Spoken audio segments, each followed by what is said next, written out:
வணக்கம் என் தமிழ் உறவுகளே.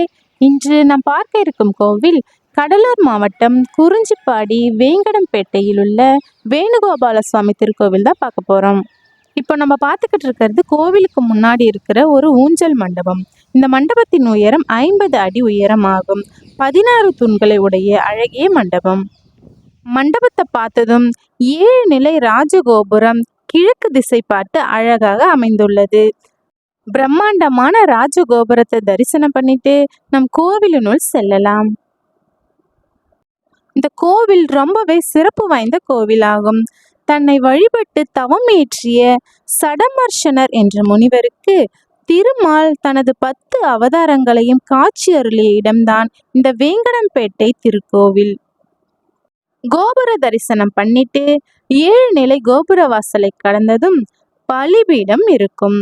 பலிபீடமும் கொடிமரத்தையும் வணங்கிய பின்பு அதன் அருகே அபூர்வ கோலத்தில் கருடாழ்வார் சன்னதி இருக்கு. கைகள் இரண்டும் வணங்கி நிற்க இடக்கையில் நாகம் சுற்றி படம் எடுத்து உள்ளது. காதுகளில் பத்ர குண்டலங்களோடு இந்த கருடாழ்வார் அழகாக காட்சி தருகிறார். இத்திருக்கோவிலில் திருமால் 3 நிலைகளில் காட்சி தருகிறார். நின்ற நிலை, அமர்ந்த நிலை, சயன நிலை ஆகும்.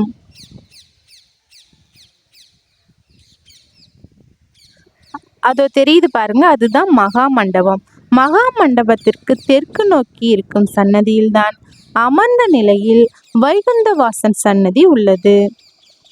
சுவாமி கருவறைக்கு முன்பு இருபுறமும் ஸ்ரீ ஜெயன் ஸ்ரீ விஜயன் இருக்கின்றனர். இருவரையும் தரிசனம் செய்த பின்பு வைகுந்தவாசனை தரிசிக்கலாம்.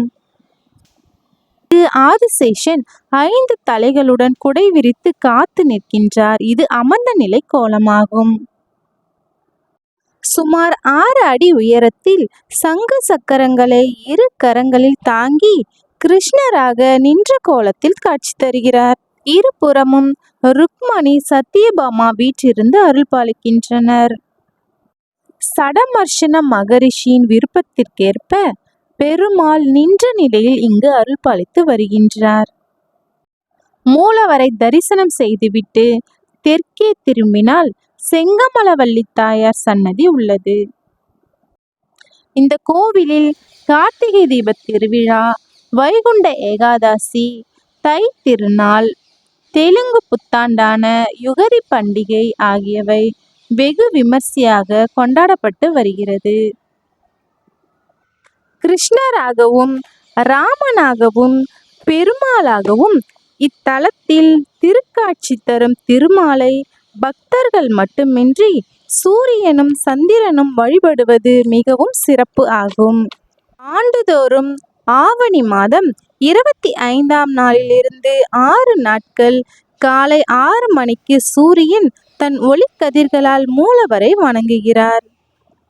இங்கு செங்கமலவள்ளி தாயார் பத்மாசன கோலத்தில் 2 கரங்களில் தாமரை மலர்களை ஏந்தியும் மற்ற 2 கரங்களில் அபய முத்திரையுடனும் காட்சி தருகிறார்.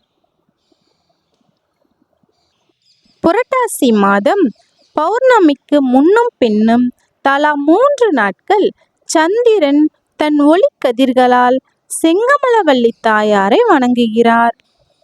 மண்டபத்து தூண்களில் சிறந்த சிற்பங்கள் உள்ளன. இப்படி சூரியனும் சந்திரனும் ஒரு சேர வழிபடும் திருத்தலங்கள் மிக குறைவு. அதிலும் வைணவ ஆலயங்களில் காண்பது ரொம்பவே அரிது. அந்த குறையை இந்த கோவிலுக்கு வந்தால் நம்மால் போக்கிக் கொள்ள முடியும். இங்குதான் சுமார் 18 அடி நீளத்தில் பாம்பனையில் துயில் கொண்ட நிலையில் சயன கோலத்தில் பெருமாள் காட்சி தருகிறார். பார்ப்பவர்களை பரவசப்படுத்துகின்றார்.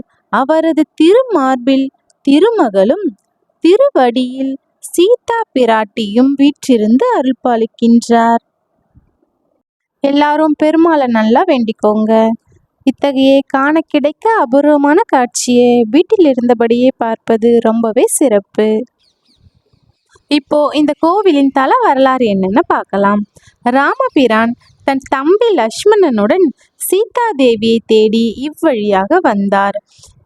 இயற்கை எழிலும் அழகான சூழலும் பல்வேறு சுகந்த மணங்களும் உள்ள இந்த பகுதி ராமரை கவர்ந்தது. ஒரு நாள் இரவு மட்டும் இங்கேயே தங்கினார். மனைவியின் பிரிவால் பல நாட்கள் தூக்கமின்றி தவித்த ராமபிரான் தம்பி லட்சுமணனின் மடி மீது தலை வைத்து சுகமான நித்திரை செய்தார். பின் சீதையை தேடி புறப்பட்டார். இலங்கை சென்று சீதையை மீட்ட ராமபிரான் திரும்பி வரும் வழியில் மீண்டும் இந்த இடத்திற்கு வந்தார். இங்கேயே தங்கி இன்று வரை பக்தர்களுக்கு அருள் பாலித்து வருகின்றார். இத்தகைய சிறப்பு வாய்ந்த கோவிலில் ஆகஸ்ட் 22 அன்று காலை 9 மணிக்கு மகா கும்பாபிஷேகம் நடைபெற உள்ளது. அனைவரும் கலந்து கொண்டு பெருமாளின் அருளை பெறுக.